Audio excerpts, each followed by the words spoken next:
meditation is very important for me. You know, I feel like when when you're trying to bring through certain concepts and certain things that people are just not aware of, and you're digging through so much information, you're digging through so much different energy.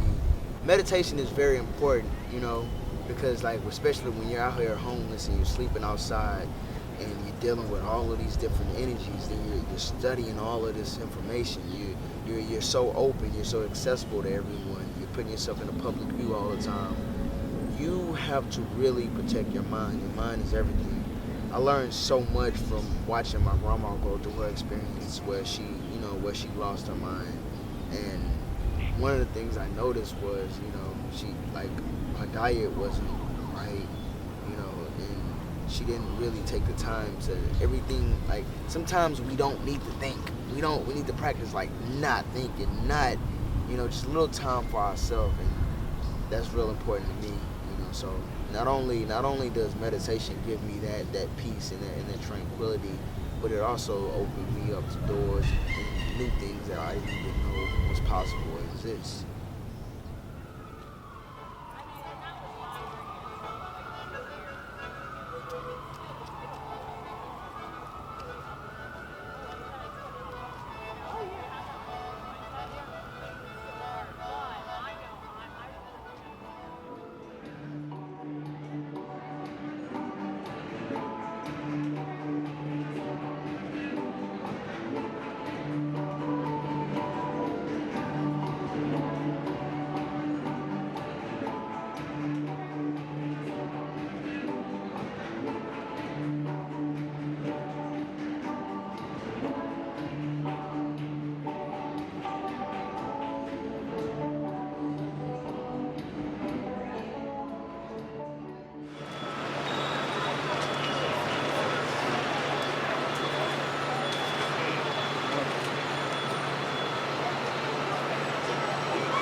Ride bikes, right? You put this shit artistic.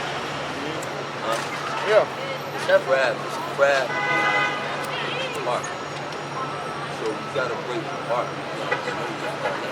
Right? The person that boxing, think like Mike Tyson, right? It's a crab. It's an art. It's an art. It's an art. Love to the woman. Certain things you do. It's art. It's a craft. It's art. You can't put it in one shop. One box. You have to box with that artistic people. So you saying art can't be put in a box. There's no such thing as street art. When we go to other countries like India, Africa, other countries, art is a major part of life. It's a part of culture. Design stuff, jewelry, carpets, houses. So art is a really major part of life. It's like a part of life. You have to know art.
Well, right now we at this pavilion in Chinatown.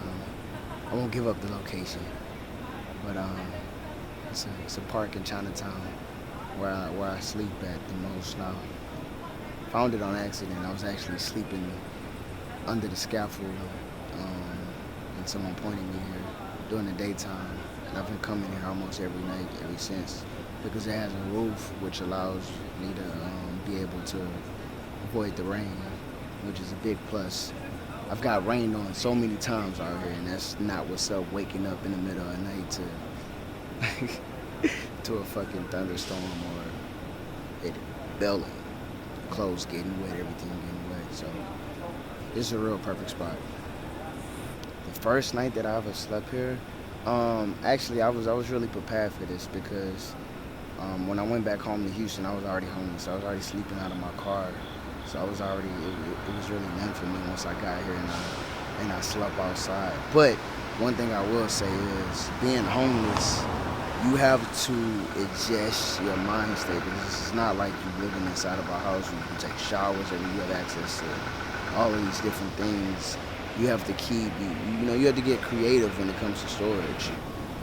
I've had people like say really nasty things, like, try to tell, just try to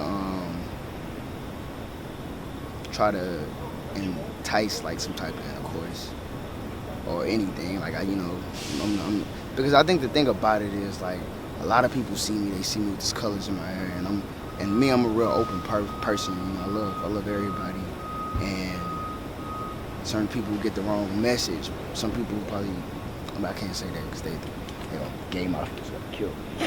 I don't want to talk about the niggas, but yeah, I've just had a lot of people try to pay for sex and just be really disrespectful in the way that they approach me or tell me, or I've had people who come to me and like, yo, one time, I had one dude come to me and was just, his whole agenda was how he was saying that, he was just straight and he liked women and he didn't understood how like these young kids was doing, sleeping with men or, sleeping with people from the same sex. And me, I don't judge anybody. I was raised when my grandma got sick, my cousin, who was gay, he raised me and he never tried anything on me. So I have a more relaxed approach when it comes to, people from that community. And he invited me to come in his home, and the first couple weeks it was cool, there was nothing, he didn't try anything, and then eventually he tried to make his move. Like, I witnessed someone die there. That was a crazy fucking that was one of the most crazy experiences of my life. I watched a dude open up a package and explode there. While there, the landlord of the house we was living in, he opened up a package and exploded on fire. His whole body caught on fire. He was on fire. What was that? This was in Queens. It was on the news. It was publicized. I didn't speak to the media about it because it was like I did not want my face to be seen there like that. Just seeing someone's skin fall off their body and melt and hit the ground like acid, like that's not a sight to see. You don't want to even, But like right after that happened, he finally made his move and he was like, yo, I see you out here, you doing your art, you struggling, I know you need some money, so I'll give you $150 just for you to jack off. I'm like, nah, bro, what the fuck are you talking about? I already told you my views on that and my views on my sexuality. And he was, I didn't mean it like, we have sex or anything. I just mean you just like jack off. I'll give you 150. And I'm like, what? You know what I'm saying? And 200. And I walked out, I wound up leaving. And he tried to like lock me in the door. He tried to lock me in the house. And he was like, if you don't leave, if you leave right now, he's like, I'll kill you. I'm like, you gonna kill me? What? You know what I'm saying? So like I called the police because at that point, you know what I'm saying? Like, either if you don't kill me, I'm going to kill you. You know what I'm saying? So whatever you try to do, like he said he had a gun. So it's like if you don't kill me, I'm gonna kill you. So somebody gonna die. So I called the police, and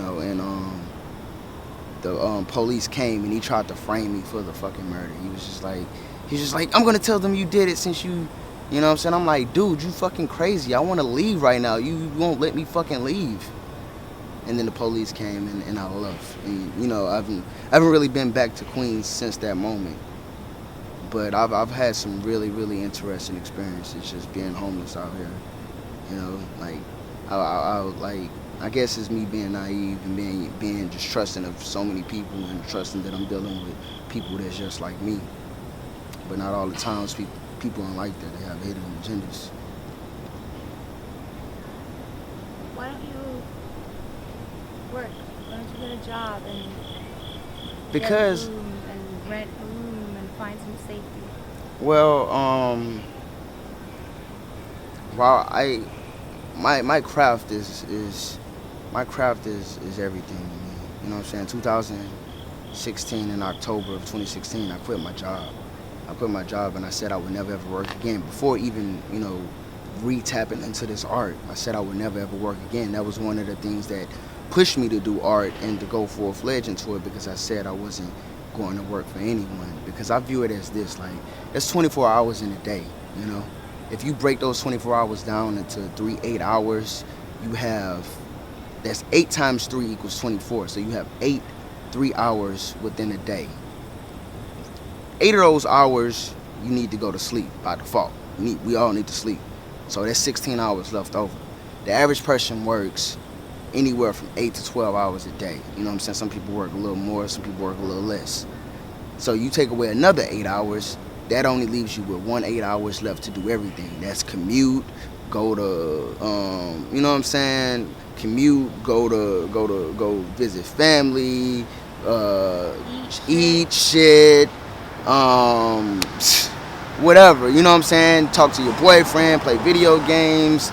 But by the time you get off of work, you're so tired and exhausted, you don't have any focus to like work on your passion. So I figured it like this: if I cut out the middleman and I only worked for me and I spent all my time developing my craft, studying, just getting better at what I'm doing, that I would get a lot further than people who only had 2 hours or an hour or 30 minutes to spend on their craft a day or even a week. You know what I'm saying? Because not everybody do their shit every fucking day. So that's why I chose to be that. And also, I'm just an independent person. I feel like right now, the way America is set up, America's about, businesses. It's about being the employer.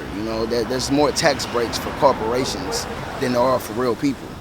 So, I feel like more people should own their business, especially more colored people. That's one thing that I feel that we should see. But that's why I do it. Is there anything that I miss about a regular life? I mean, sometimes I do. Sometimes I do miss the stability. Like sometimes I do miss, being able to just go in the house and sleep and just sleep in the bed and go take a shower, or, little things like that. Because being clean, it makes you have more confidence about yourself. You feel a lot more sweet. You feel a lot more better in what you're doing. Other than that, there's not too much miss right now. I'm living the time of my life, just working for me, doing me. It's like when you do you, a lot of people, they're so scared to step out of their mode. They're so scared to take that risk. They're like, yo, man, I got the steady paycheck. I got these, you know what I'm saying? They're like, I want to be an artist. I want to be a rapper. I want to be a singer, or I want to be a writer, or whatever. But they're like, I don't want to take that risk, And life is all about taking risk. A lot of people they never even get the answer because they never even try. So the answer is, the result is always no. They don't accomplish it, So. Do you have a girlfriend? Yes, I do. I do have a girlfriend. I mean, we don't really use that. We don't really use those words anymore. Like, That's so freaking 80s girlfriend. Yes.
This is the place where my legend grew.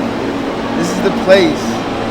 This subway right here is where I learned how to interact with people, where I learned how to sell my art.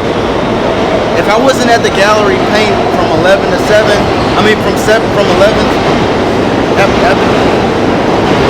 the gallery would only be open from 11 a.m. to 7 p.m. So whenever I wasn't at the gallery painting, working in the gallery, this is where I would be at. So from 7 p.m. to 2 a.m., I was here every day. Sometimes I'll leave at 1, but if you really just look at the station, you will see, like, I left my mark here.